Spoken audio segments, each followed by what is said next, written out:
There's an old volcano in Bolivia called Uturuncu. It hasn't erupted in about 250,000 years, so you may think that's the end of its story. But recently, it has started to act a little strangely. At the moment, it resembles a zombie that's waking up from a long nap. Uh-oh, is that kind of apocalypse nearing? Uturuncu is a huge mountain in the Andes that's almost 20,000 feet tall. It's called a stratovolcano, which means it's big, steep, and cone-shaped. These kinds of volcanoes are made from layers of lava, ash, and rocks. They can have terrifying, powerful, explosive eruptions because their lava is thick and traps gas inside. Think of it like a shaken-up soda that's ready to burst. Famous ones like Mount Vesuvius are just like Uturuncu. And do you remember about the tragic fate of Pompeii, completely destroyed during the eruption of Mount Vesuvius? Does something similar await Bolivia? Even though Uturuncu has been quiet for a long time, scientists have noticed that it's been letting out gas, rumbling with small earthquakes, and even making the ground around it bulge, kind of like it's stretching. So, people started wondering if it was getting ready to erupt again. Scientists decided to take a closer look at this situation and found out that liquid and gas moving around under the volcano is causing all this activity. It doesn't mean the volcano is definitely going to erupt, but it helps explain why it still seems alive. Let's dive into details. Since the 1990s, scientists have been using satellites and GPS to keep an eye on the ground around the Uturuncu volcano. At one point, they noticed something weird. The ground was rising in the middle and sinking around the edges, kind of like a sombrero hat. The middle part has been slowly going up for at least 50 years by about 0.4 inches a year. It doesn't sound like a lot, but hold on. This strange shape, along with lots of tiny earthquakes and gas like carbon dioxide coming out of the volcano, made scientists think that there might be a giant blob of magma growing under the mountain. If that were true, it could mean only one scary thing. The volcano could be getting ready to erupt. Uturuncu sits on top of a huge underground pool of magma called the Altiplano Puna magma body. This pool is really big and really deep, stretching under parts of Bolivia, Chile, and Argentina. Scientists thought that magma from the APMB might be rising and collecting near the surface, which could lead to an eruption. But now, after studying more than 1,700 earthquakes and checking the rocks around the volcano, scientists have a new idea. Apparently, it's not magma rising up. Instead, hot fluids and gases are traveling up from the APMB through a narrow path shaped like a chimney. These gases, like steam and CO2, can get trapped under the top of the volcano, while salty water, brine, spreads out sideways into tiny cracks in the rocks. This moving gas and water can make the ground rise and fall and cause small quakes, without any magma getting close to the surface. So the good news is, Uturuncu probably isn't about to erupt. If it did happen, it would cause serious damage to nearby communities and even pose a threat to human lives. Lava flows could reach towns tens of miles away from the volcano, and volcanic ash could even spread across Bolivia, Argentina, and Chile. Luckily, even though the volcano is still alive and rumbling, it's not as dangerous as scientists once thought. This discovery might help scientists figure out if other volcanoes around the world are getting ready to erupt. Now, let's visit Alaska, where according to researchers, Mount Spur might erupt soon. It's letting out strange amounts of volcanic gases from the top and side vent, the very vent that last erupted in 1992. If it erupts again, it could cause problems for airplanes flying nearby and might send ash falling from the sky. The good news is that nobody lives close to it, so people are safe for now. But even though Mount Spur isn't super dangerous, there are other volcanoes around the world that could be really destructive. One of those is Campi Flegrei, a giant volcano system near the city of Naples. Instead of one big mountain, it has 24 craters spread across the area. It last erupted in 1538, but its biggest eruption happened about 40,000 years ago. That explosion covered the whole Mediterranean region in ash and made temperatures drop by up to 16.2 degrees Fahrenheit in Eastern Europe, which led to a very cold volcanic winter. If Campi Flegrei erupted again today, it could be very dangerous. It might cover Naples and nearby places in ash, causing earthquakes and landslides, and create air pollution and acid rain. Scientists are keeping an eye on it, especially after a 4.4 magnitude earthquake shook the area in March 2025. But the good news is there's no sign that magma is rising to the surface right now, which means an eruption isn't expected soon. Still, since Italy has a lot of volcanic activity, experts continue to watch it carefully. Mount Vesuvius is also in Italy and is one of the most famous volcanoes in the world. It's known for its huge eruption in 79 CE that buried the Roman cities of Pompeii and Herculaneum. The last time the volcano erupted was in 1944. Today, Vesuvius is even more dangerous because over 3 million people live near it. Around 700,000 people are living illegally right on its slopes, which puts them even more at risk. If the volcano erupts again, it could send rocks and ash flying through the air at nearly 100 miles per hour and cause major destruction, possibly even wiping out Naples. And still, scientists believe a big eruption from Vesuvius probably won't happen for a few hundred more years.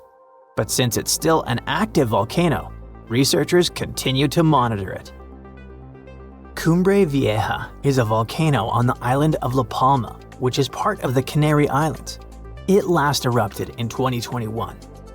During that eruption, lava poured out of the volcano and flowed all the way to the sea. It destroyed over 3,000 homes, but luckily, thousands of people were safely evacuated, so it wasn't as bad as it could have been. In the past, scientists were worried that a huge eruption could cause the entire western side of the volcano to break off and crash into the ocean. This could create a mega tsunami, sending massive waves hundreds of feet high across the Atlantic Ocean. But more recent studies have shown that this is very unlikely to happen.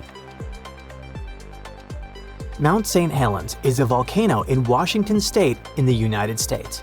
It had a massive eruption in May 1980 that ended the lives of 57 people.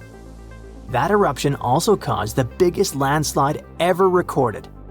Hot, pressurized magma exploded from the volcano, shooting ash 15 miles into the sky. Ash covered a huge area, and around 230 square miles of land was destroyed. Mount St. Helens is still active and is expected to erupt again someday, possibly even in our lifetimes. But experts say it's not likely to have another huge sideways blast like the one in 1980, thanks to a deep crater that is now formed at the top. It will change the way the volcano might erupt. Popocatépetl is a big, active volcano in Mexico. It's been slowly erupting on and off since the early 2000s. It's really close to a lot of people, just 40 miles from the Mexico City metropolitan area, which has about 22 million people, and 30 miles from Puebla, which is home to about 6 million inhabitants. If Popocatépetl had a huge eruption, it could cover Mexico City in thick ash as much as 8 inches deep.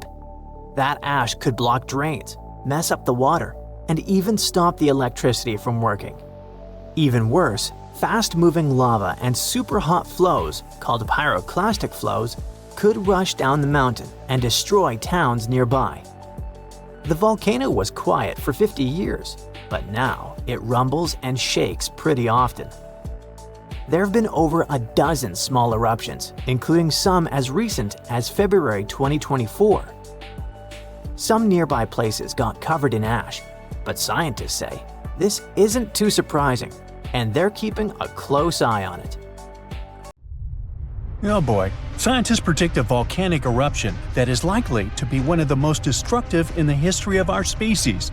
There's a 1 in 6 chance of it happening in this century, and it could seriously change the climate even more and put millions of lives in danger. Back in January 2022, the Hunga Tonga Hunga Ha'apai volcano erupted in the South Pacific Ocean, creating a huge explosion. It sent tsunamis all the way to Japan, North America, and South America. Tonga itself was hit hard, with damage costing nearly 20% of the country's entire economy. Now, researchers at the Niels Bohr Institute in Copenhagen have studied ice samples from Greenland and Antarctica, and their findings are worrying, predicting potential global volcanic disaster. They say there's a real chance of a much bigger eruption, a whopping 10 to 100 times larger than Tonga's. In the past, eruptions this size used to change the climate and even cause civilizations to collapse. Despite future volcanic eruption risks, experts say the world isn't prepared at all. Michael Cassidy, a volcanologist from the University of Birmingham, warns that no sufficient effort is made to handle a disaster like this.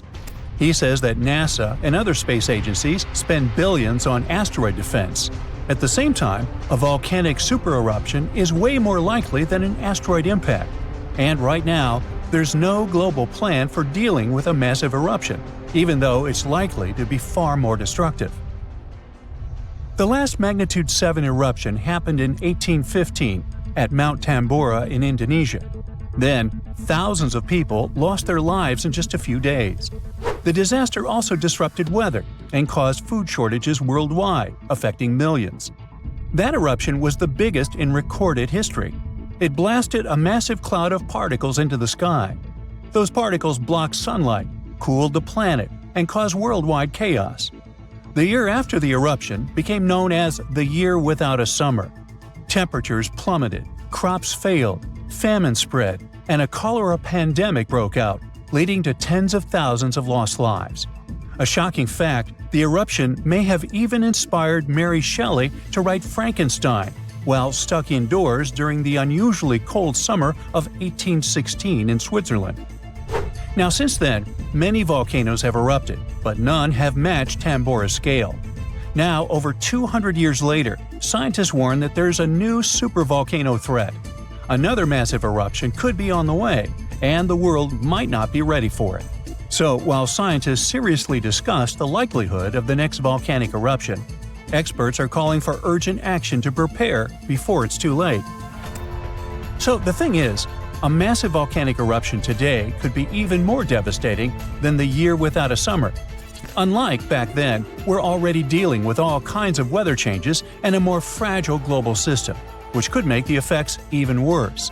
Dr. Michael Rampino, a geological scientist, warns that the world is more unstable now, and it means that a modern-day mega-eruption could have even more severe consequences. But this time, greenhouse gases from fossil fuels may make the aftermath of such an eruption even colder instead of warmer. So we're talking about volcanic activity endangering humanity. Dr. Thomas Aubrey, a volcanologist, found that in a hotter, more turbulent atmosphere, the sulfur dioxide gas released by a volcanic eruption would spread faster and farther than in the past.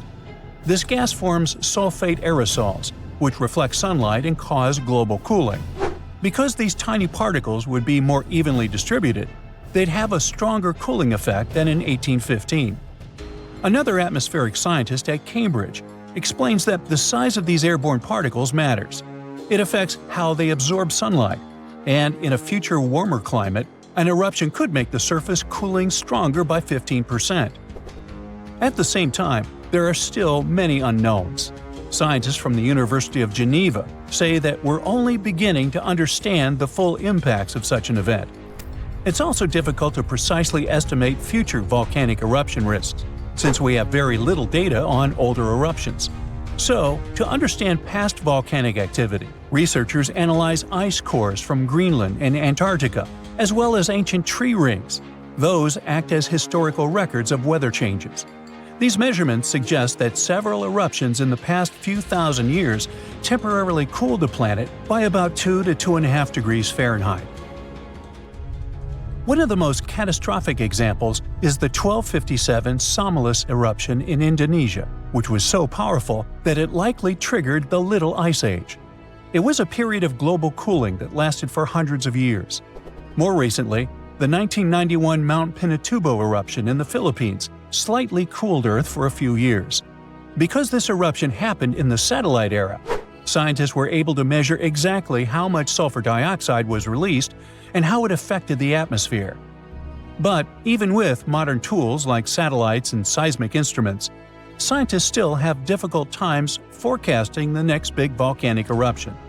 Luckily, even though we can't predict the exact timing, we can study worst-case scenarios to help authorities prepare. This includes creating evacuation plans and stockpiling food in case of global crop failures caused by volcanic cooling. The changes in weather patterns might make volcanoes more active. Melting glaciers can reduce pressure on underground magma, which will increase the chances of an eruption.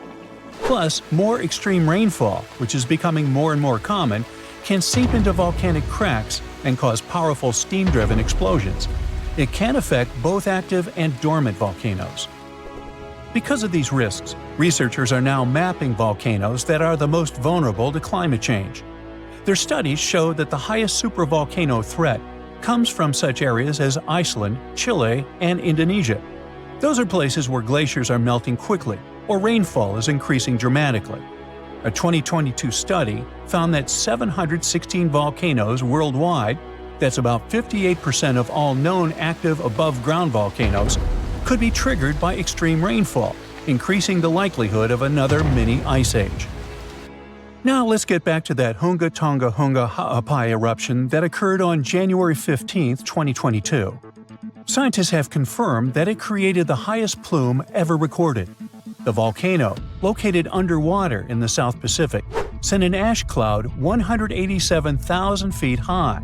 That's higher than any previously recorded eruption.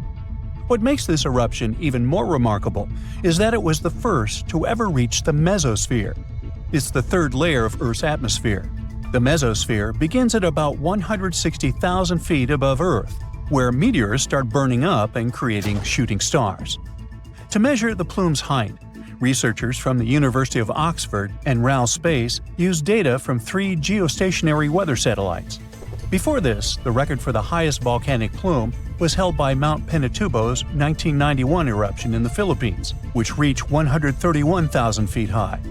Interestingly, this kind of measurement was only possible thanks to modern satellite technology, and a decade ago, no one would have been able to do this.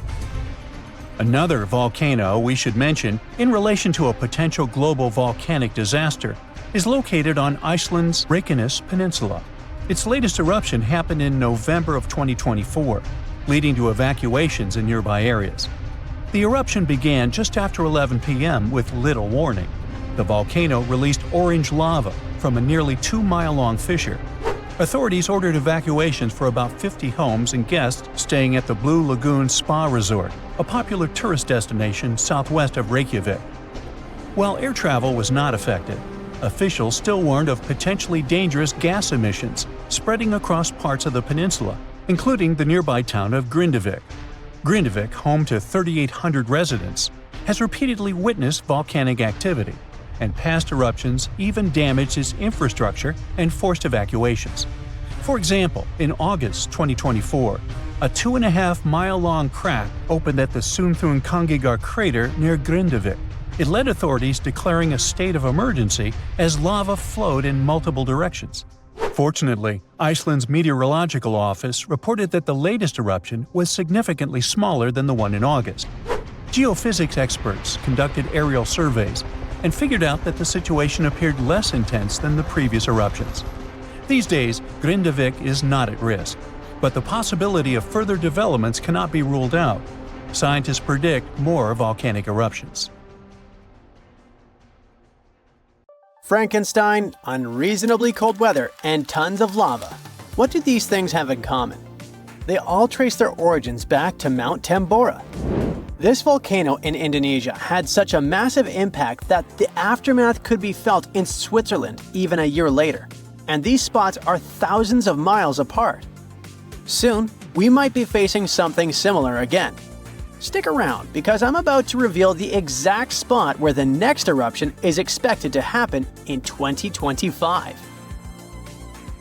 Back in 1815, Mount Tambora erupted with unprecedented force, sending a colossal cloud of fine particles into the atmosphere. This cloud reflected sunlight, leading to global cooling and even the year without a summer in 1816. Temperatures plummeted, crops failed, and families worldwide faced food shortages, compounded by various health issues. Fun fact: Frankenstein appeared because of abnormally cold weather in the summer of 1816. The author got stuck indoors in Switzerland and wrote this story to pass the time. But that is the only positive aftermath. In England and Ireland, people struggled to find food. The crops were too bad that year, and this year without summer cost them lives, all because of the eruption in Indonesia. While many other volcanoes have erupted since then, none have had consequences as dramatic as Tambora. However, climate professor Marcus Stoffel from the University of Geneva believes potential serious eruptions aren't just a matter of luck, it's only a matter of time. So it's up to us. We can sit back and wait for the inevitable, or we can start preparing today. This future eruption will happen in a world that's vastly different from the one in 1815. Not only is our planet more densely populated now, but we've also experienced irreversible changes that affect our daily lives. Now, if you think volcanoes are always the bad guys, think again. They've actually played a crucial role in shaping our planet. They help with land formation, atmospheric development, and climate modulation. Just look at Yellowstone, for example. When thick lava oozed to the surface, it spread across the landscape and transformed the area forever. When volcanoes blow their tops, they release a mix of lava, ash, and gases, including carbon dioxide. But don't worry, compared to the emissions from fossil fuels, the amount from volcanoes is pretty tiny. What scientists are really keeping an eye on is sulfur dioxide, because it can have a big impact on our climate. When a major volcanic eruption happens, it can send sulfur dioxide soaring into the stratosphere, which is about 7 miles up in the atmosphere. Once there, it transforms into tiny aerosol particles that scatter sunlight, helping to cool the planet. This cooling effect isn't immediate though. Those particles can hang around for a couple of years and even circulate all around the globe. Nowadays, we've got special equipment to monitor sulfur dioxide emissions from space. Take Mount Pinatubo in the Philippines. During its eruption in 1991, it released around 15 million tons of sulfur dioxide. Now, while that's a lot, it wasn't quite as massive as the eruption of Tambora. Still, Pinatubo managed to lower global temperatures by about 0.5 degrees Celsius for several years. Tambora, on the other hand, dropped average global temperatures by about 1 degree Fahrenheit. I know what you might be thinking. That's not much, but trust me, it makes a difference. If the planet warms up by just 1 degree Fahrenheit, it could really mess with sea levels. Experts think we might see a rise of up to 8 inches by the end of this century. This could wipe out a lot of farmland and coastal habitats, which would be a huge blow to many communities. So maybe a volcano eruption that can cool off the planet is like a natural mechanism helping us out? Not exactly. While it does cool the planet off, don't get tricked into thinking it's the kind of coolness our planet needs. Such temperature shifts can severely mess up with the crops, like they did in 1816. There's also evidence that major eruptions can disrupt rainfall patterns, leading to drier conditions in monsoon regions across Africa and Asia. You see, the summer monsoon relies on the temperature difference between land and ocean, which can be altered by volcanic activity. Interestingly, a warmer climate may enhance the cooling effects of volcanic eruptions. Experts explain that the formation and movement of aerosol particles depend on climate conditions. As global temperatures rise, faster air circulation can lead to smaller aerosol particles, which are more effective at scattering sunlight and thereby intensifying the cooling effect. Oceans also contribute to this dynamic. A warming ocean surface creates a stratified layer, hindering the mixing of warm and cold water, which could mean that volcanic eruptions primarily cool the upper ocean layer and the atmosphere above it, according to Stoffel. Moreover, climate change may influence volcanic systems directly. The melting of ice can trigger more eruptions by reducing the pressure that allows magma to ascend more easily. Additionally, increased rainfall associated with climate change can seep into the ground and interact with magma, potentially sparking eruptions. While the prospect of a cooling period due to a volcanic eruption might seem beneficial amid climate change, scientists warn that the effects could be dire. The immediate consequences could be severe, particularly for the estimated 800 million individuals residing near active volcanoes. A major eruption could devastate entire cities. For example, Campi Flegrei, located near Naples, Italy, is showing signs of increased activity and threatens the lives of about 1 million people. Now, if you're from Oregon, beware, as experts say this state might experience volcano eruptions. Are you scared? Don't be. It's actually not as scary as it seems. Let me explain why. There are more than 80 volcanoes in Oregon, but we're not interested in a single one of them because it's an underwater volcano that is likely to erupt in 2025. Axial Seamount is the most active volcano in the Pacific Northwest, yet it remains largely unknown to the public due to its location approximately 300 miles offshore and nearly a mile beneath the ocean surface. While its upcoming eruption is expected to pose no threat of a tsunami or significant land-based earthquakes because of its depth and distance from the Cascadia Fault, the data gathered from studying its eruptions can enhance our monitoring of potentially more hazardous volcanoes. Let's call it a friendly eruption, shall we?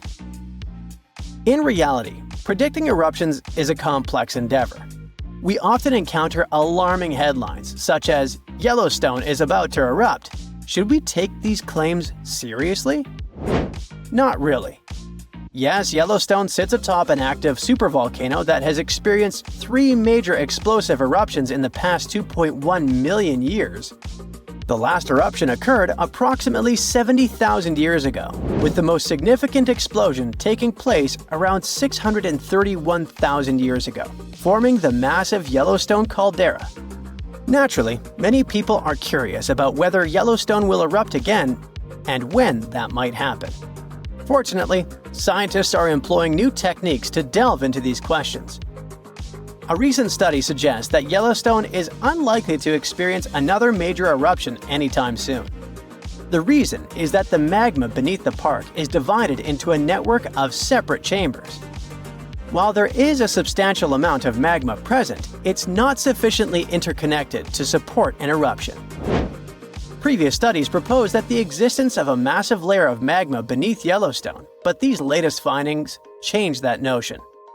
To gain a clearer understanding of the subterranean dynamics, researchers utilized a technique called magnetotellurics, which employs Earth's natural electromagnetic fields rather than seismic waves.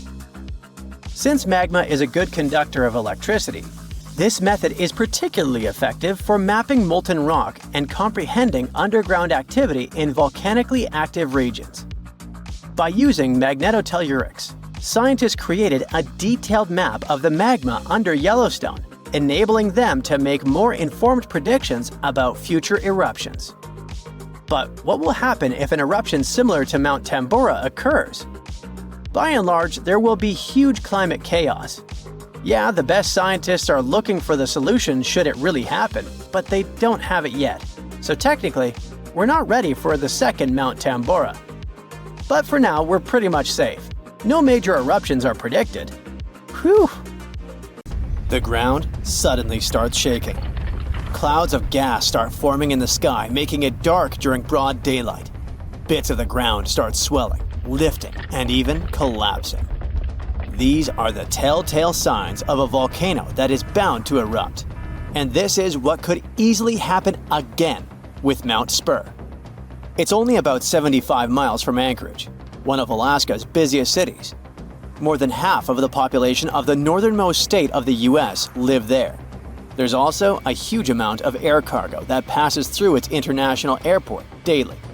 So anytime a volcano this close to such a vital hub begins to get restless, people start paying attention. Just FYI, approximately 350 million people in the world live within the danger range of an active volcano. That means that around 1 out of 20 people live in an area at risk of volcanic activity. Alaskans probably wish that Spur's reawakening was fiction, but it's actually true. The Alaska Volcano Observatory picked up on several of these "I'm about to erupt" signs from Mount Spur. So much so that they raised the alert level to yellow, which means unrest above normal background levels. Spur erupted twice in the 90s, and it was pretty intense. If we were ranking volcanic eruptions on a scale from 1 to 10, these eruptions would rank a 6 or 7. Not that terrible, but still worth 10 to 17 million in damages. However, these numbers are nothing compared to Alaska's 1988 Redoubt eruption, another volcano that erupted and summed up a staggering $345 million in damages. Mainly because its ashes hit aircraft engines, such as the KLM 747 that lost power after all its engines went off due to the ashes. If people weren't paying attention to Alaska's unstable geology before that, well, they surely started to after it. When you think of the hazards of volcanic activity, the first thing that might possibly pop in your mind is Pompeii, Italy. Of course, that's the worst-case scenario, a city being engulfed by lava. Spur may seem innocent compared to Vesuvio, but it still took its toll. The last time it erupted in the 90s, and it threw volcanic aerosols over 60,000 feet into the atmosphere. Let's get our science straight here. Think of volcanic aerosols like liquid particles that are released into the atmosphere during an eruption. These particles are usually created when gases from a volcano, such as sulfur dioxide, combine with water and other particles that exist in our atmosphere. These aerosols can actually cool the Earth's surface since they reflect sunlight directly back into space. And that's not the worst part. It can stay in the atmosphere for several years after an eruption, causing lots of health issues. The eruption unleashed blazing fast avalanches of hot gas and ash called pyroclastic flows, along with thick, muddy floods known as lahars. Oh, and there were also the massive volcanic boulders. These rock chunks were huge, some over 3 feet long, and they blasted out from the volcano like nature's cannonballs, landing more than 6 miles away. All that volcanic heat melted part of a nearby glacier, kicking off debris flows that dammed up the Chakachatna River and created a whole new lake along the valley. Some good came out of Spur's first eruption, though. The main lesson was, volcanic monitoring pays off. The local monitoring was able to reduce the economic damage done by the eruption, especially for a city that has an intense air traffic. Spur is deemed as dormant for the moment, but it could go off anytime soon. You see, volcanoes are classified as active, dormant, or extinct, depending on how much action they're putting on. If it's still active, it's still rumbling and erupting somewhat regularly. Dormant means it's had some recent activity, but it's still lying low for now. And extinct, that's when it's been quiet for such a long time that we figure it's done for good. One of the US's most dangerous active volcanoes is Mount St. Helens. This volcano is actually responsible for the most powerful eruption in US history. Its last blast was so intense, it threw off about 1,300 feet off its summit. Basically, the top of the mountain vanished, and if you thought Mount Spur's ash cloud was impressive, St. Helens wins the competition since it launched its ashes 80,000 feet into the sky. Eastern Washington plunged into total darkness. But it wasn't just that. In a matter of 3 minutes, the eruption hurled 3.7 billion cubic yards of blazing rock and dust, enough to fill 1 million Olympic-sized pools across 230 square miles of lush forest. Actually, the earthquakes that anticipated the eruption started weeks before May 18, 1980. A ground shake of magnitude 5.0 went off, triggering a landslide on one side of the volcano. By the end of the official eruption date, 57 people had lost their lives. Nearly 7,000 big-game animals like deer and elk were wiped out, and millions of birds laid scattered on the burnt earth. Researchers don't think St. Helens will blow at the same magnitude again anytime soon, but they're keeping an eye on it, because this volcano is not exactly finished.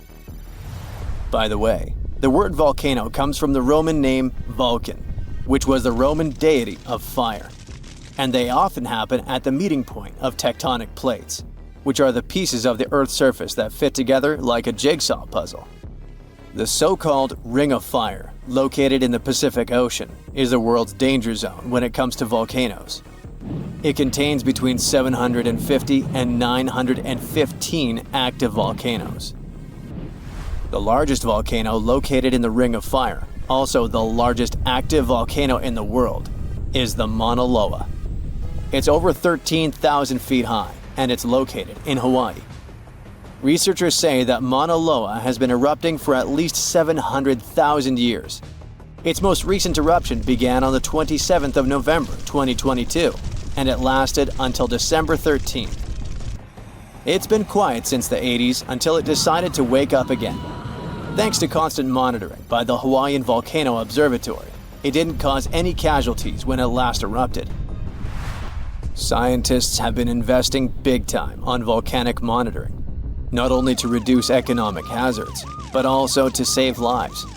The most recent attempt has been to drill into volcanoes. Recently, a group of scientists went all the way to Iceland in one of the world's volcanic hotspots. There are around 33 active volcanoes in Iceland alone, but the one that is the most interesting to them the most is the Krafla volcano.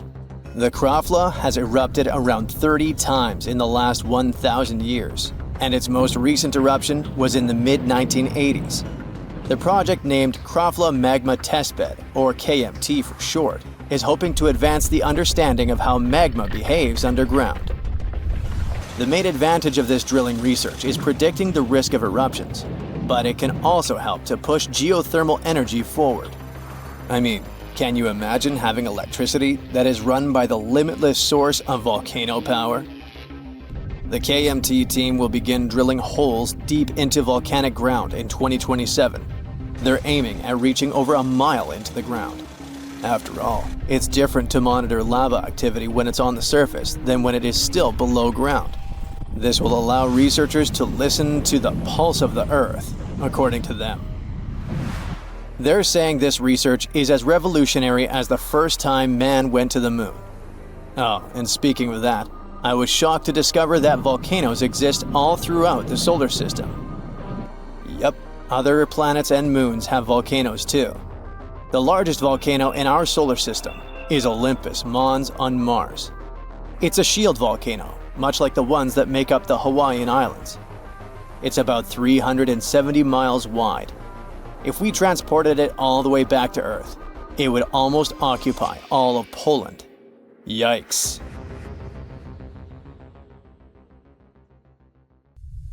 These ominous rumbling sounds, the ground shaking under your feet. Wait a minute, that's my tummy. Or it might be Washington State's Mount Adams waking up.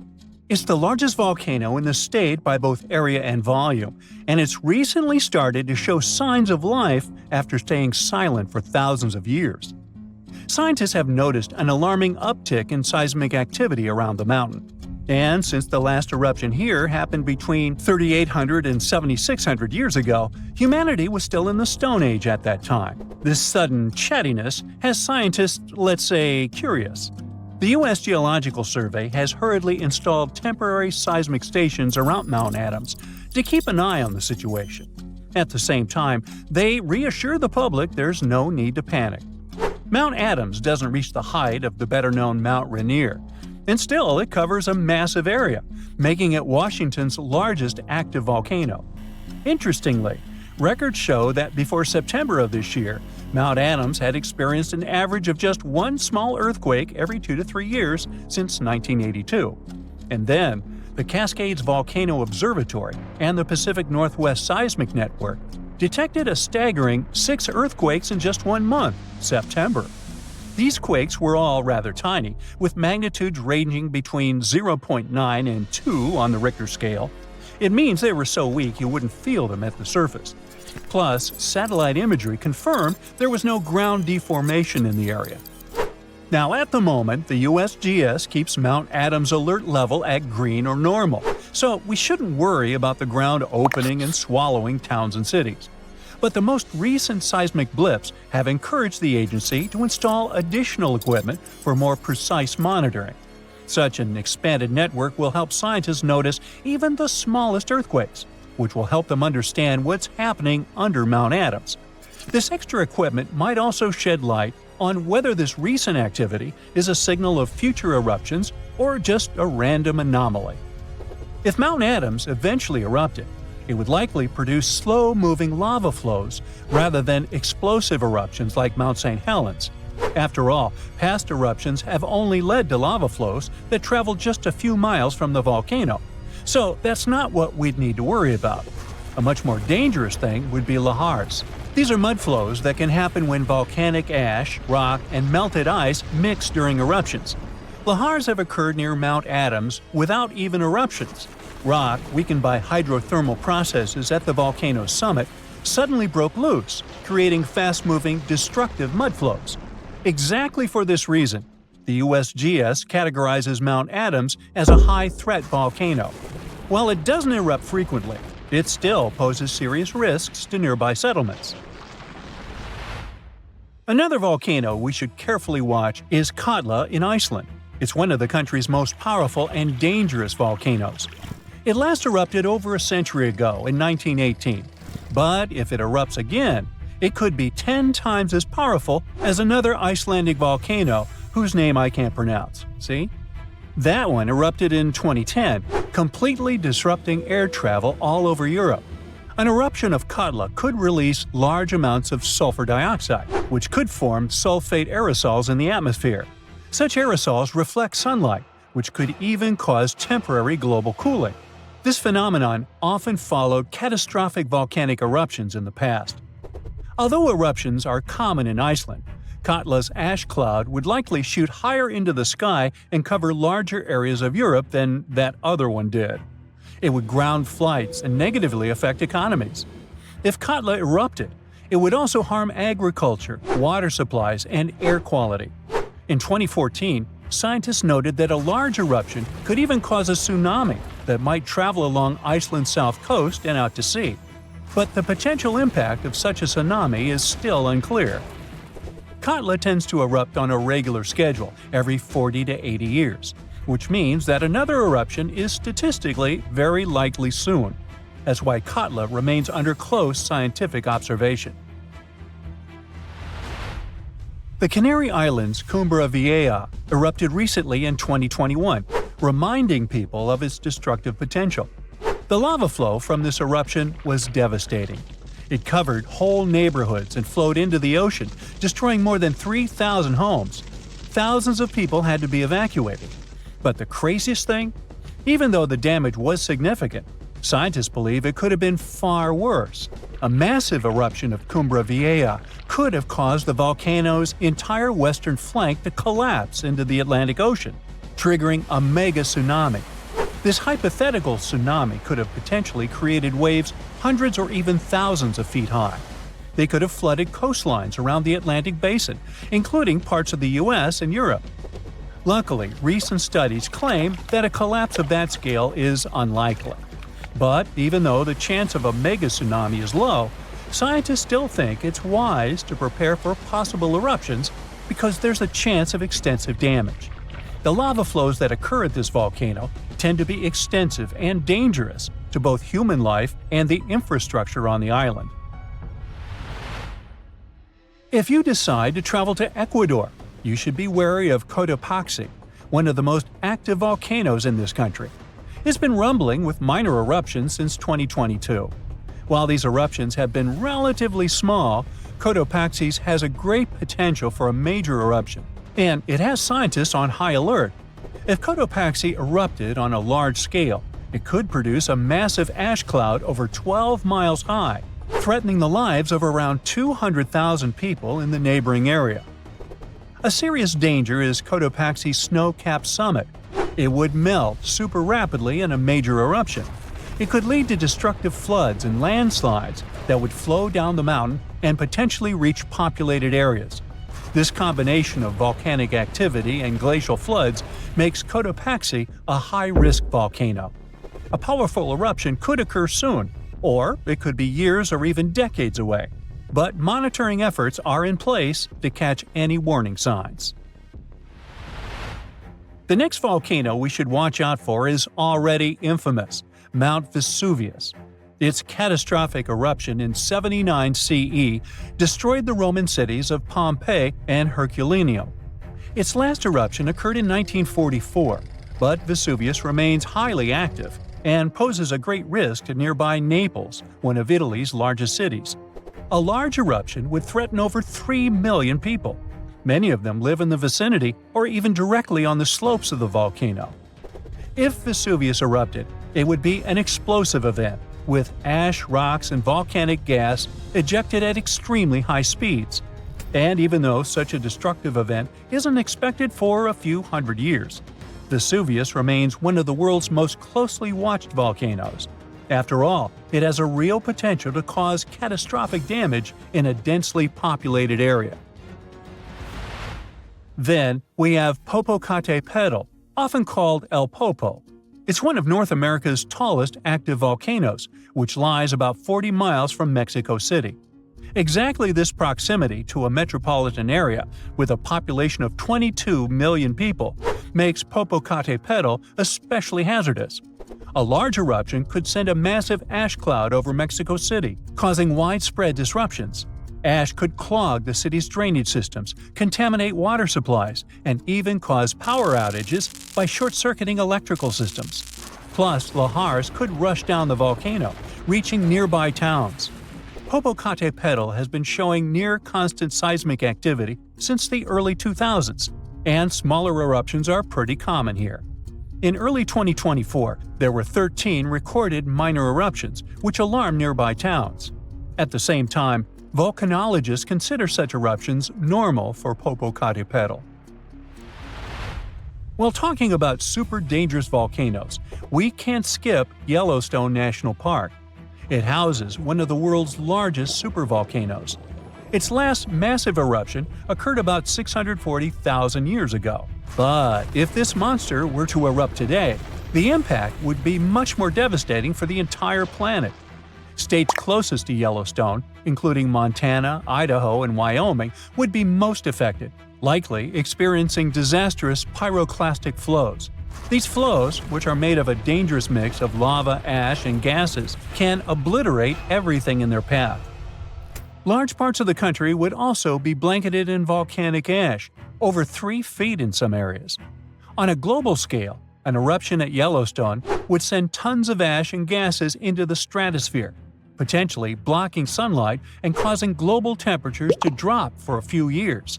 This would disrupt agriculture, collapse transportation systems, and create food shortages on a massive scale. Still, even though there's a popular myth that Yellowstone is overdue for an eruption, geologists clarify that this isn't true. Volcanoes don't follow precise timetables, and the activity at Yellowstone doesn't indicate an imminent eruption. So yeah, that's good news. New Zealand's most active and dangerous volcano is erupting again, reminding everyone of its power. This time, ash from the White Island volcano has drifted across flight paths, sparking concern and forcing airports to cancel flights. Locals know all too well that this volcano should never be underestimated. The current eruption comes just a few years after a catastrophic explosion claimed the lives of tourists and guides who were on the island. But against all odds, some people managed to survive what could have been their tragic end. It was December 9th, 2019. The sky was clear and blue over the Bay of Plenty, a big bay on the northern coast of New Zealand's North Island. It felt like the perfect day for sightseeing. The main attraction in the area is the White Island volcano, also known as Whakaari. It is huge, with its peak rising about 1,000 feet above sea level. Its impressive size and stunning views have been drawing visitors from all over the world for years. Actually, we're talking about very brave visitors, as being near an active volcano comes with serious dangers, such as explosive eruptions, fatal emissions of sulfur dioxide, superheated steam, earthquakes, rockfalls, and even tsunamis. Experts normally say that these catastrophic events are extremely rare, which is true, but rare doesn't mean impossible. On that doomed day, 47 people were having the best time exploring the island.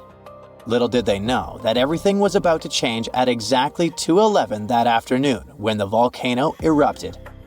A fisherman who was out at sea near the volcano described it as a huge explosion going off, forming a mushroom cloud as it expanded.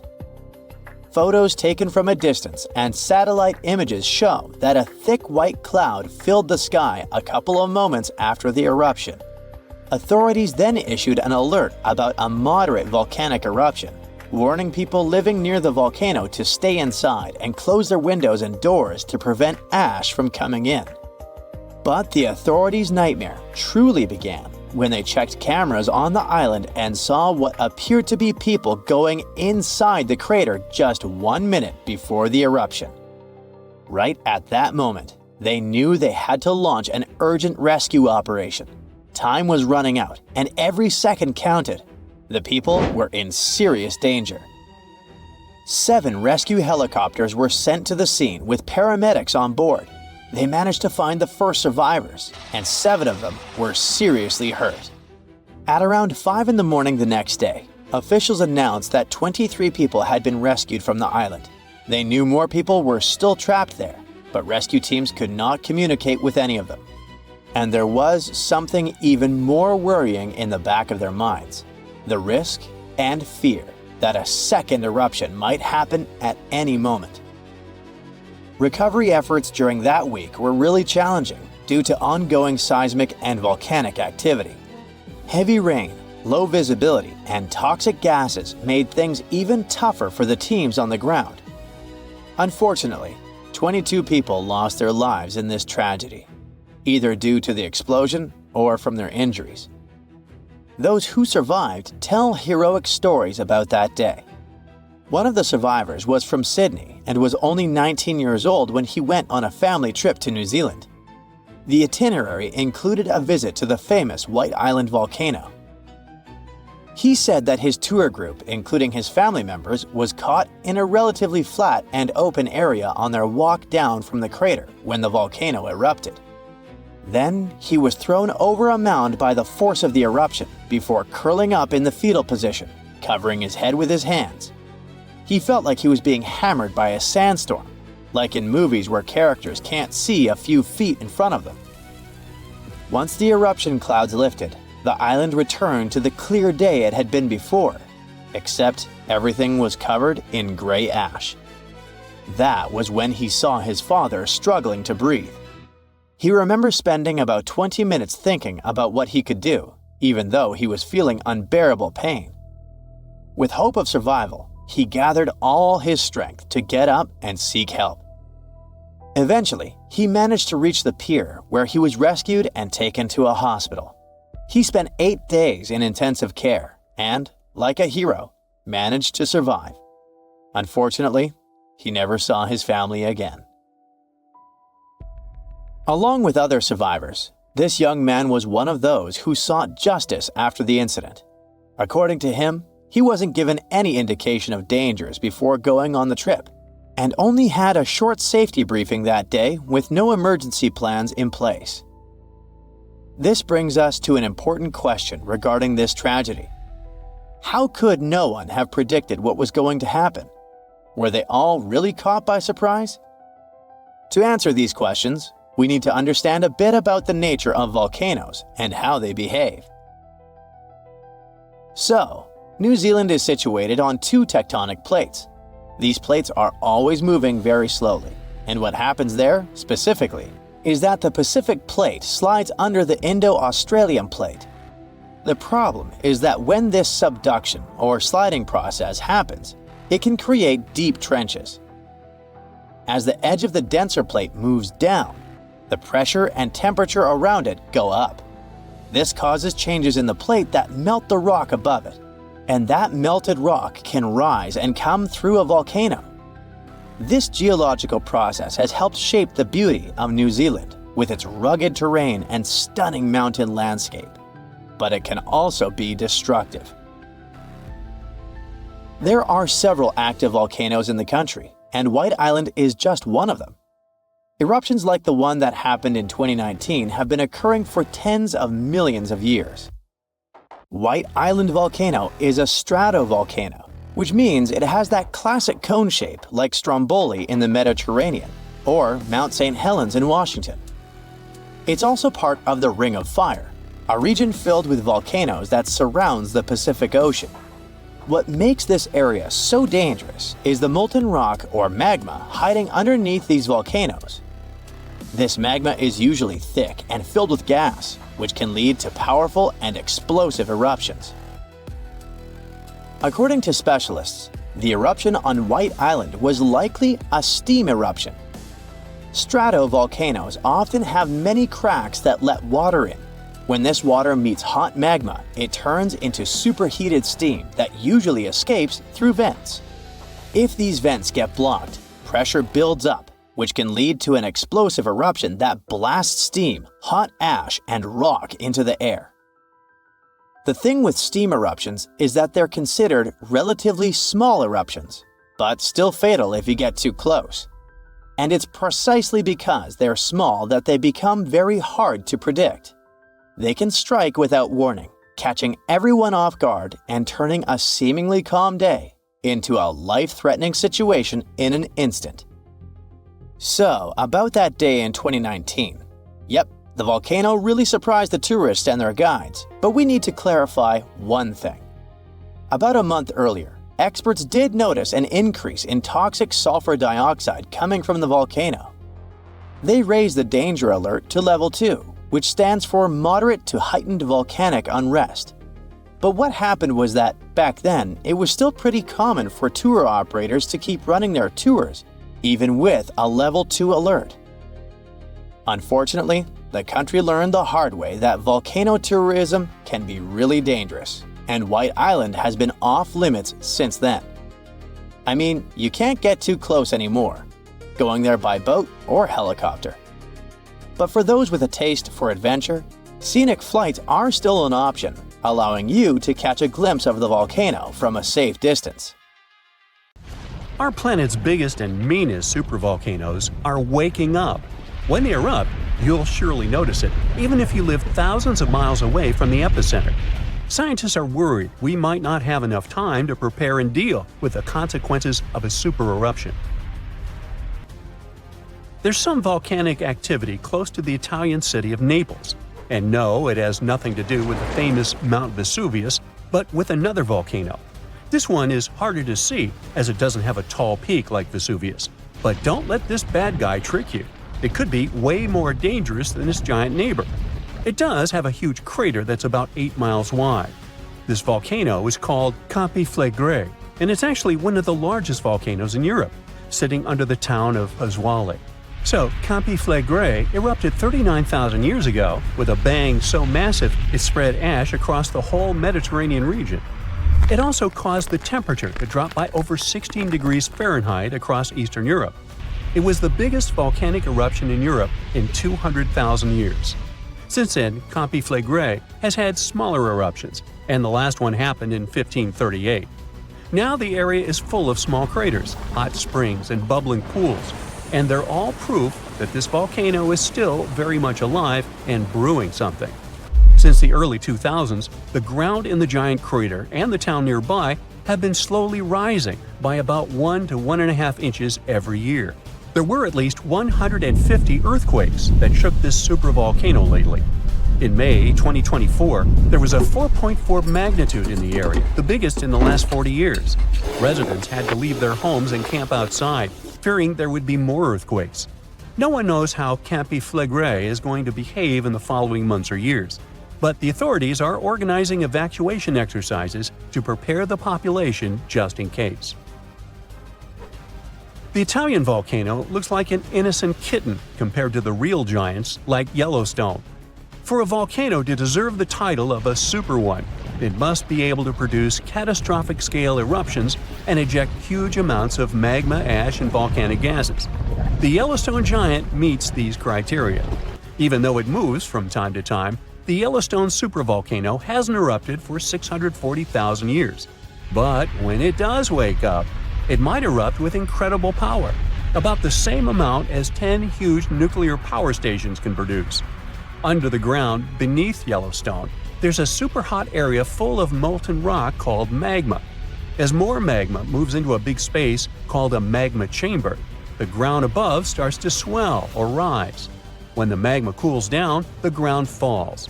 Between 2004 and 2009, the ground at Yellowstone rose by almost 10 inches, but then it started to slowly go back down in 2010. Scientists aren't sure if it's going to erupt anytime soon. There's also another big volcano called Long Valley in California that has been active since 1980, and it can be a really big threat. Scientists studying this supervolcano found out that before its biggest eruption, 760,000 years ago, the buildup may have taken less than a year.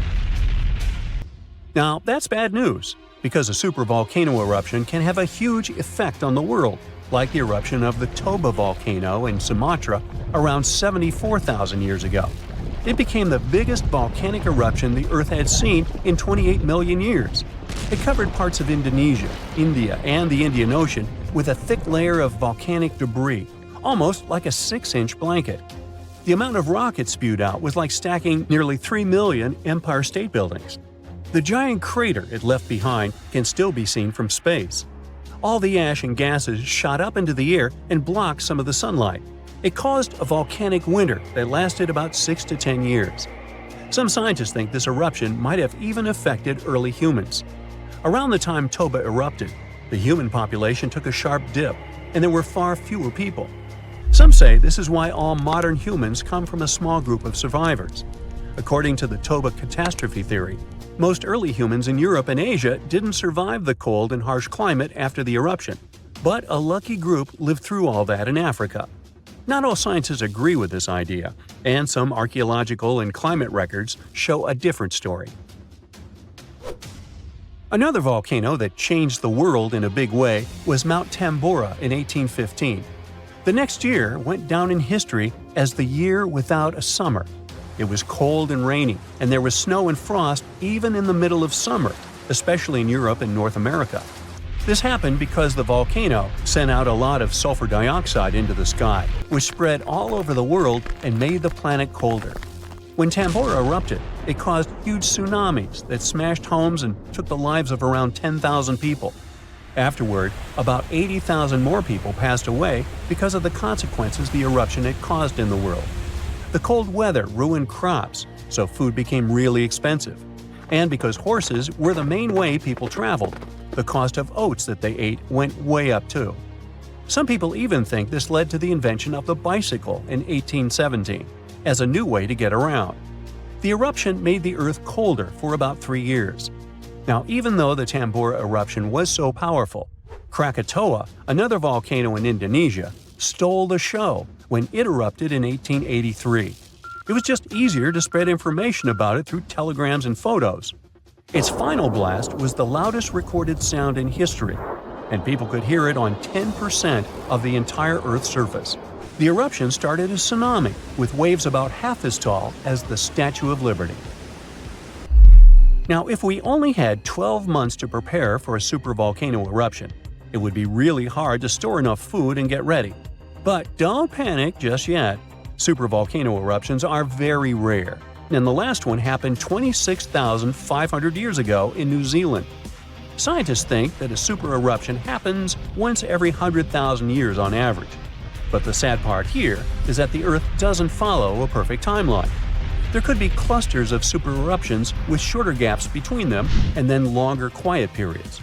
Since there have already been 2 super eruptions in the last 100,000 years, there's always a chance one could happen again sooner than we expect.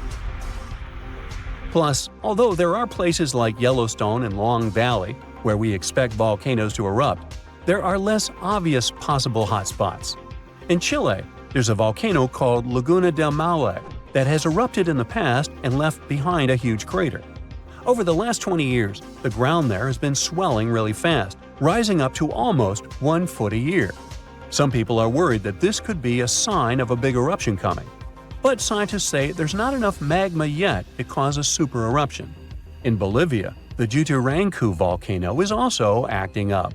It's part of a group of volcanoes that have caused super eruptions in the past.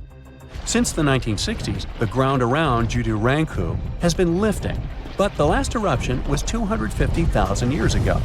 Even though the magma might be rising, it's not enough to worry about just yet. The chances of a super eruption happening during our lifetime are 1 in 1,400, which is pretty low, so you don't need to worry too much. But just like someone wins the lottery every week with very small chances, a super eruption could happen sometime in the future, and when it does, we'll need to be prepared. Imagine standing in the middle of Europe 40,000 years ago. The landscape is rough, cold, and unforgiving. Fast food is scarce, and there's no internet. Suddenly, from out of the woods steps a figure, stocky, strong, and with a face that is quite unusual. This human looks similar to us, but something about them is different. Their brow is heavy, their nose is broad, and their body seems to be built to fight nature itself. Well, congrats! You've just met a Neanderthal. You might have thought that Neanderthals were basically ancient humans, but that's not really true. We come from the same genus called Homo, but we, all modern humans, belong to one same species called Homo sapiens. However, there used to be lots of human species before, and Homo neanderthalensis was just one of them. And they actually were kind of cooler than us. So what in the world has happened to them? Neanderthals lived for a long time, for about 360,000 years, across Europe and parts of Asia. 40,000 years ago, the place we now call southern Italy was sitting on top of a huge disaster, a massive supervolcano called Campi Flegrei. This big boy is huge, about 9 miles wide. That's about 10 to 20 minutes in a car to get across it all. But there were no cars then, remember? At the time, it was quiet for a while, but one day, suddenly, it blew in what became one of the biggest volcanic eruptions Europe had seen in 200,000 years. The catastrophe was so crazy that ash, gases, and debris altered the climate across the entire continent. What comes next is usually called a volcanic winter. Average temperatures drop, the sky gets darker, and life becomes even harsher than it already is. The eruption, known as the Campanian Ingembrite, caused Europe to cool by as much as 7 degrees Fahrenheit. Doesn't sound like much? Well, the drop of even 1 degree would cause winters to become harsher, causing horrible snowfall, rains, and floods. Crops would struggle to grow, leading to food shortages. The weather would go wild, too, with storms and droughts. Hey, kind of like now. Except multiply this by 7. Events like these caused some huge chaos in modern times. You can imagine what it did to the Neanderthals. But in reality, a simple volcanic eruption shouldn't destroy an entire species, right? Well, yes. The truth is, the Neanderthals were already hanging by a thread back then, and all because of us. They've been in a tough spot for a while. They lived in places that are now parts of Europe, Western Asia, and the Middle East. Modern humans, us Homo sapiens, entered Europe and were giving them some serious competition for food and shelter. Homo sapiens were sneaky dudes, better at finding food, easily adapting to different environments, and using more advanced tools. We were pushing Neanderthals out, trying to get the same resources. We literally made their extinction a slow and very unpleasant process. So, while the volcano definitely made things worse, it wasn't their only problem, and they didn't completely disappear after the eruption. Some of them hung on in isolated places, like Gibraltar, for another 12,000 years. That's because it's likely most of the severe cooling actually happened farther east, away from where the Neanderthals were trying to survive, and it didn't hit their homes as hard as we thought. In fact, the eruption may have even helped them, at least for a while. Some scientists say that the volcanic fallout might have slowed down modern humans' expansion into Neanderthal territory and gave the poor fellas a little more time to survive. So, the Campiflagre eruption was a nasty event, but it only delayed the inevitable. Campiflagre is a wild card. It's also known as the Fields of Fire. The air itself there is thick with legend. The Greeks and Romans believed this volcano was the gateway to the underworld. Even an ancient Roman poet, Virgil, mentioned this in his famous story, the Aeneid. The hero Aeneas must descend into the underworld, and this place is exactly where he starts. Back in the day, this landscape was full of Roman villas, spas, and fish ponds. The elite had the time of their lives there. What they didn't know, though, was that they were standing on treacherous ground that could go crazy at any moment. The Campiflagre is not your typical volcano. You'd imagine a single towering peak, but the landscape looks deceivingly calm, with small features popping up here and there. But if you flew above it, the sight would be insane. A gigantic circular basin, peppered with volcanic cones and craters, like scars from the Earth's violent past. The danger here lies in its subtlety.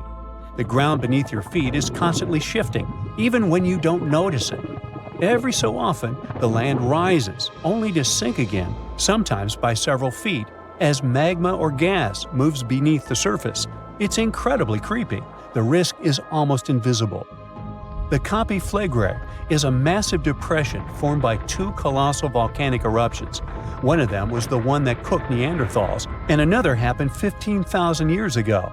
The most famous eruption, though, happened in the 16th century, and it was horrifying. The year was 1538. For years, the people of Paswali had noticed something unsettling. Land that once sat below the waves was slowly rising. What was once the sea had become new ground. Rumblings from deep within the earth were terrifying, but had become a normal part of life. Earthquakes started in the early 1530s, small at first, but in just 8 years, they became the norm. Until one day, on September 28th, horrifying tremors shook the ground. By the next evening, as the sun dipped below the horizon, a massive crack ripped open the earth near the ancient Roman town of Tripurgoli. From this gash spewed fire, smoke, and a rain of volcanic ash miles away. It was thick and muddy, likely mixed with underground water. The ground trembled as hot pumice rock was thrown high into the air. And then a new mountain began to rise from the land. This was the birth of what we now call Monte Nuovo. Eventually, things seemed to calm down, as if the earth was catching its breath. For days, things seemed quiet. Locals relaxed a bit. They began to approach the new mysterious volcano, a crater with something that resembled boiling within it. People visited it like a new attraction. But then, just days later, the disaster struck again. At night, without warning, a new mountain went wild. A blast from the southern flank hurled scoria, chunks of jagged volcanic rock, into the air. This one was fatal for 24 people. The debris found afterwards was huge and coarse. For centuries after, the only signs of life from the Monte Nuovo were small fumaroles, jets of gas seeping from the earth. But then, even those faded away. Now it's just a lush green cone, a pretty sleeping giant. But the ground near Naples, Italy, is still alive. The Campiflagre sits quietly for now, but it might not be for long. It's showing signs it might be waking up again. This supervolcano looks like a hellish landscape, with its boiling mud pits, geysers, and steam vents. Romans and medieval Christians once believed it was a gateway to the underworld, and who can blame them? What's spooky is that recently scientists detected unusual activity under the surface. In 2012, Italian authorities raised the alert level on the volcano from green to yellow, meaning that it needs close monitoring. There are certain changes that usually happen before an eruption. The magma below starts releasing gases, which could weaken the rock above, eventually triggering a disaster. Unfortunately, no one can predict exactly when or if it will erupt. But if it does, the consequences could range from a minor inconvenience for locals to a global catastrophe. Its last tiny eruption happened in the 16th century, and it wasn't too bad. But if history repeats itself, like it was with Neanderthals, we're all cooked. An eruption like that could lead to global cooling, crop failures, and widespread famine. Right now, a group of scientists is trying to get a clearer picture of what's happening beneath the surface. The Flegrei Deep Drilling Project is working to drill a 10,000-foot borehole, hoping to check out the magma chamber up close. But at least for now, the supervolcano remains quiet, and let's hope it stays that way. Phew, you can finally send that last report for the day and breathe out. The weekend is around the corner, but just when you're about to hit send, you're alarmed by the low rumbling under your desk. Is it the light rail passing by? Unfortunately, that's not the case. It's a volcano speaking.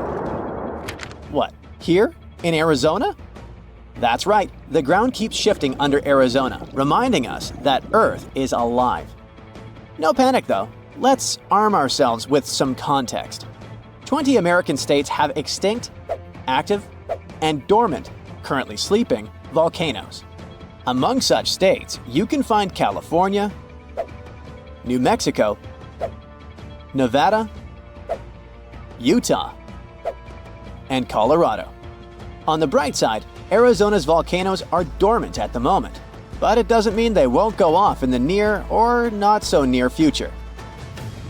Now, how about traveling to Arizona to check the traces of its active volcanic past? They dot the desert landscapes of this state like spots dot a Dalmatian. There are entire volcanic fields southwest of Phoenix, east of Douglas, near Flagstaff, north of Kingman, and near the Mexico border. The most worrying thing about these fields is that even though they're not active at the moment, eruptions in this region might happen every 1,000 years or so. Well, the time seems to be up. The last powerful and destructive volcanic eruption occurred around 1,000 years ago at the Sunset Crater. Oh, this place is worth paying more attention to. And we will, but a bit later. First, we have to talk about hotspots. No, not that place where you can surf the web. In our volcanic context, a hotspot is a place where insane amounts of heat melt the overlying crust, Earth's thin outer layer, and form volcanoes. This heat rises from the mantle, which is located between our planet's dense, superheated core and the crust. Want to see an example of this type of volcanism? Welcome to the Hawaiian Islands. The Big Island has its active volcanoes because, at the moment, it's situated on top of the Hawaiian hotspot. The older Hawaiian Islands were once there too, but later they drifted off towards the northwest. It happened because that's where the oceanic crust on top of which they sat, namely the Pacific Plate, moved. Now, look at the world's ocean basins. Yes, they're literally dotted with islands that sit on top of hotspots, like Hawaii, Iceland, Samoa, the Galapagos. Those are probably the most famous examples. But don't think that continents can't host hotspots. They can, but those are far less common. One of the most famous continental hotspots is, I bet you know it. Yep, the one beneath the Yellowstone caldera. By the way, the caldera is a vast volcanic crater, especially one formed as a result of a massive eruption that led to the collapse of the mouth of a volcano. The Yellowstone hotspot is basically the creator of Old Faithful and the rest of the hot springs and mud pots for which the national park is famous. Speaking of Old Faithful, let's make a small detour and pay more attention to this wonder of nature. It's one of the most well-known geysers in the world. People have been coming from all over the globe to see it for more than a century. The cool thing about this geyser is that the likes of it can only form under very specific conditions. That's why they're pretty rare. Magma under the surface superheats pockets of underground water. The pressure there keeps growing until it eventually pushes the water upward with immense strength. A certain volcanic rock with a high silica content lines the tunnel through which this water escapes. Basically, it creates a unique pipe that can withstand unbelievable pressure and heat created by the water erupting above the ground. Old Faithful was the very first named geyser in Yellowstone. If you come to visit it expecting the thing to erupt every hour on the hour, you're gonna be disappointed. On average, Old Faithful erupts every 91 minutes or so, which isn't that bad either. Plus, you can download a special app which will provide you with the approximate time of the next eruption. But be very careful while visiting and stay away from the site. The water erupting from the powerful geyser reaches 204 degrees Fahrenheit. The steam is even more scorching, up to 350 degrees Fahrenheit. It's hot enough to bake a cake.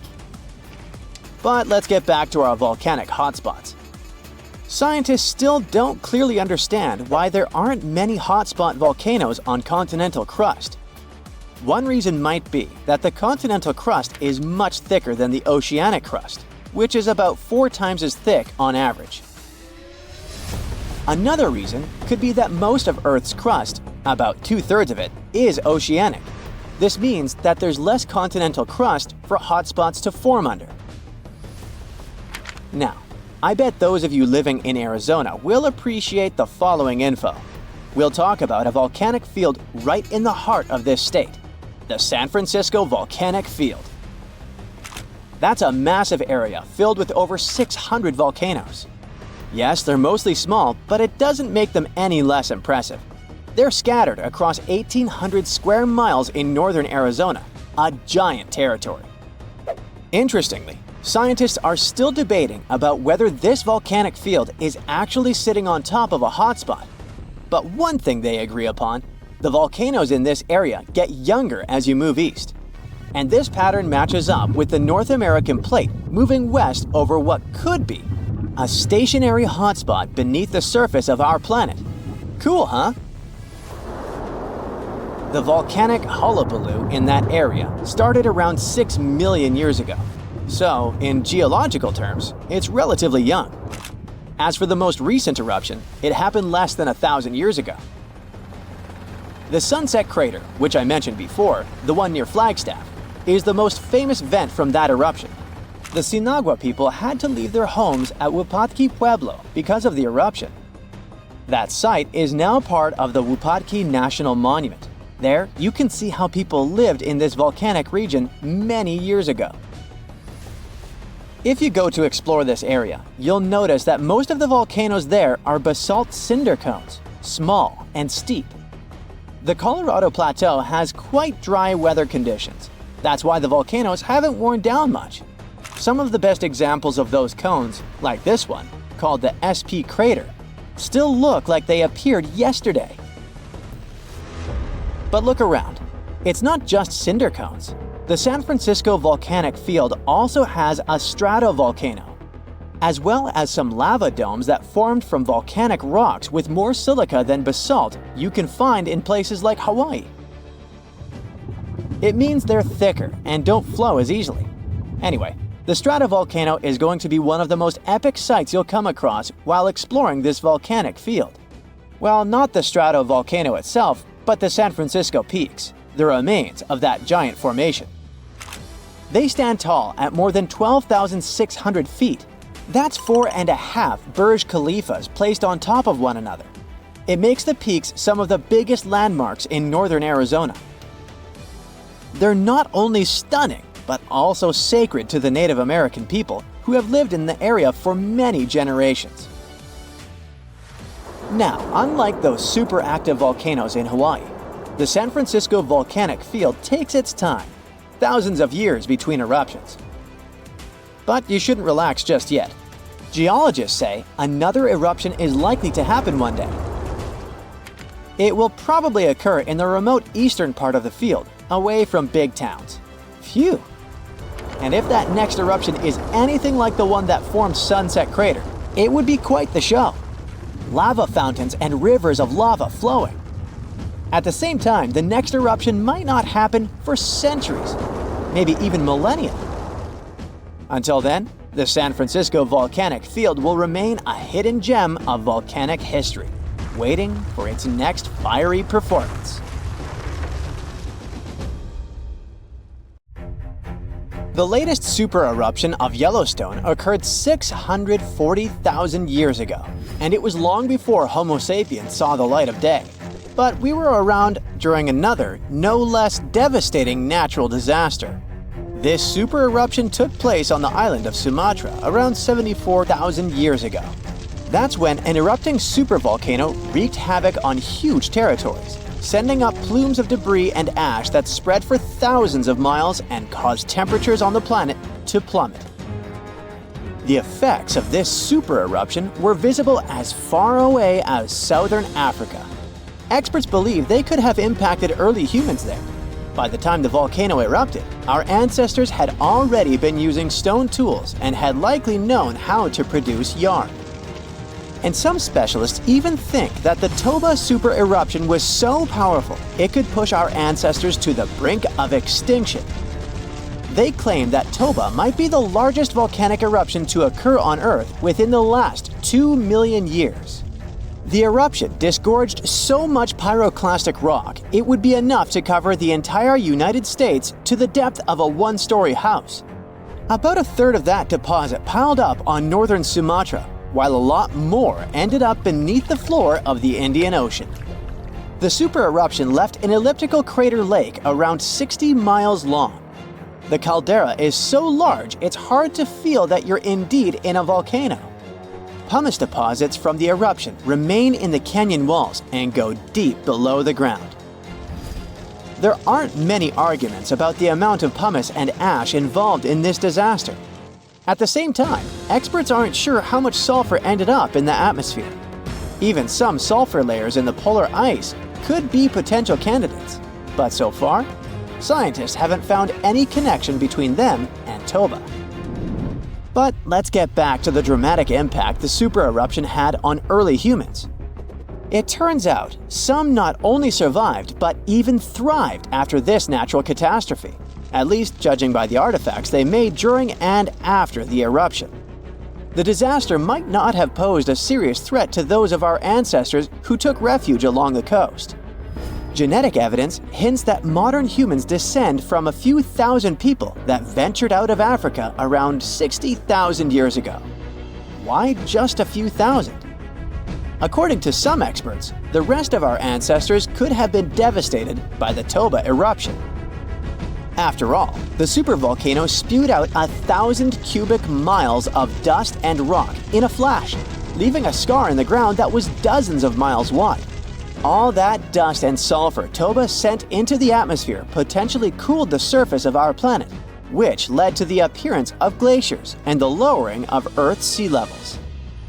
And since Toba might have had an important role in shaping humankind, scientists have been working hard trying to understand precisely how early humans reacted to this disaster.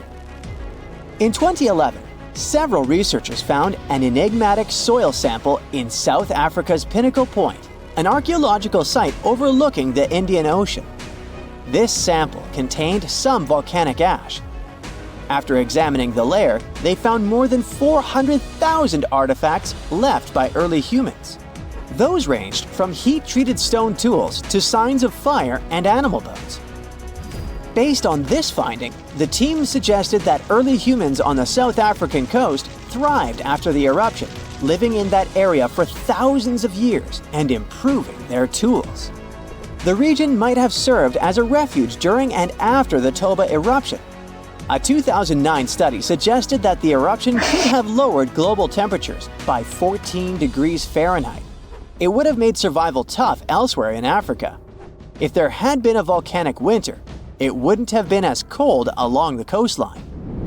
On the other hand, newer studies claim that Toba spewed out so much sulfur into the atmosphere that the resulting aerosols could have stuck together, which would have limited their cooling effect in the long term. In other words, right after the eruption, temperatures would have plummeted, but only in some regions. And after 3 years or so, the effects of the eruptions would have calmed down altogether, becoming not dangerous to humans. Well, apparently, more research is needed.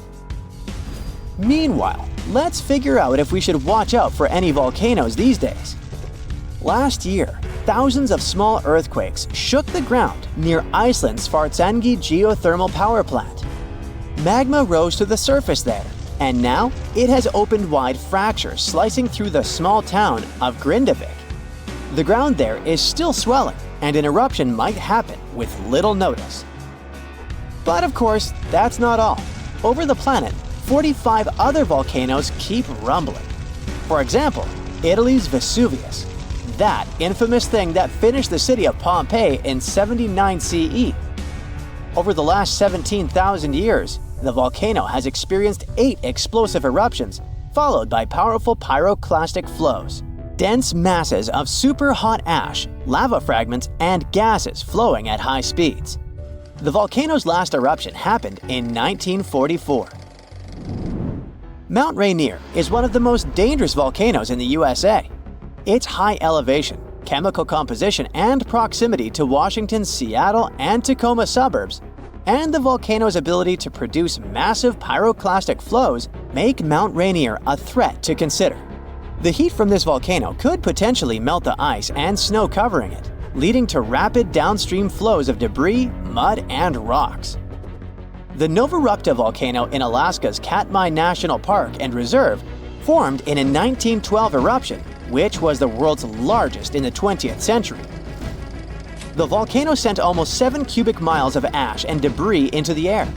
It also produced such a powerful ash flow that it created the Valley of 10,000 Smokes. Mount Pinatubo is located in a populated region in the Philippines. It became notorious after a 1991 massive eruption, which was the second largest eruption of the 20th century. More than 700 people lost their lives during that natural disaster. Today, more than 21 million people live within 62 miles of Pinatubo.